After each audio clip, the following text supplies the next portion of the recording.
Inflation inflation होता है जब चीज़ों की प्राइस बहुत ज़्यादा बढ़ जाती हैं, पीपल की परचेसिंग पावर कम हो जाती है और वैल्यू ऑफ मनी कम हो जाती है। कैसे? इन्फ्लेशन मतलब चीज़ों की प्राइस बढ़ गई। अब वो किसी चीज़ की यदि प्राइस बढ़ जाएगी तो ऑफ़कोर्स उसमें एक जैसे बिस्किट है, बिस्किट की प्राइस 5 से 10 रुपये हो गई। तो पहले वो बिस्किट 5 में आ रहा था, अब वो 10 में आ रहा है। तो मतलब मनी की जो वैल्यू है वो कम हो रही है। जितनी क्वांटिटी पहले बिस्किट की 5 में आती थी, अब उतनी ही क्वांटिटी 10 में आती है। तो इट मीन्स कि पहले मनी जितना कम रुपए में खरीद पाती थी, उतना अभी वो ज़्यादा रुपए में खरीद पाती है। तो मनी की वैल्यू कम हो जाती है, पीपल की परचेसिंग पावर डिक्रीज़ हो जाती है। पीपल की परचेसिंग पावर डिक्रीज हो जाती है क्योंकि पीपल, इन्फ्लेशन, महंगाई बढ़ गई, पर रुपए तो अभी भी उसके पास, लोगों के पास इतने ही हैं। तो पीपल की परचेसिंग पावर इससे क्या है, कम हो रही है क्योंकि वो उसे खरीद नहीं पा रहे हैं इन्फ्लेशन की वजह से। इन्फ्लेशन के टाइप 2 टाइप के हैं, demand pull inflation, cost push inflation. Demand pull inflation, जब डिमांड इंक्रीज हो उसकी वजह से इन्फ्लेशन होता है तो उसे बोलते हैं डिमांड पुल इन्फ्लेशन।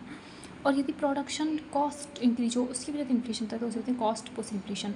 डिमांड कैसे इंक्रीज होगी? अब जैसे कि हम, कोई व्यक्ति है, उसकी इनकम इंक्रीज हो गई, यदि उसकी इनकम इंक्रीज हो गई तो उसकी वजह से उसकी डिमांड भी बढ़ेंगी। अब पहले कोई भी प्रोडक्ट है, उसका जो प्रोडक्शन है वो पहले उतना ही था, अभी भी प्रोडक्शन सेम है, लेकिन उस प्रोडक्ट की डिमांड इंक्रीज हो गई है। तो डिमांड इंक्रीज होने की वजह से, प्रोडक्ट तो लिमिटेड है पर डिमांड इंक्रीज हो गई तो इसकी वजह से हमें उसकी प्राइस बढ़ानी पड़ेगी। ठीक है, तो डिमांड की वजह से प्राइस बढ़ी तो उसे बोलते हैं इन्फ्लेशन, डिमांड पुल इन्फ्लेशन। ये थोड़े टाइम के लिए ही होता है, शॉर्ट टर्म होता है। कॉस्ट पुश इन्फ्लेशन होता है जब प्रोडक्शन कॉस्ट इंक्रीज हो। प्रोडक्शन कॉस्ट की मतलब है कि जैसे में पेन है, पेन में जो लगाने में जो भी चीज़ सामान लग रहा है, यदि उसमें से कोई भी एक फैक्टर की प्रोडक्शन कॉस्ट इंक्रीज हो गई तो क्या होगा, कॉस्ट पुश इन्फ्लेशन होगा। For example, increase in price of factor of production, यदि फैक्टर ऑफ प्रोडक्शन जो है ये फैक्टर ऑफ प्रोडक्शन की प्राइस में इंक्रीज होने की वजह से प्रोडक्शन कॉस्ट इंक्रीज होगी। फैक्टर प्रोडक्शन होते हैं लैंड, लेबर, कैपिटल, इंटरप्रेन्योर।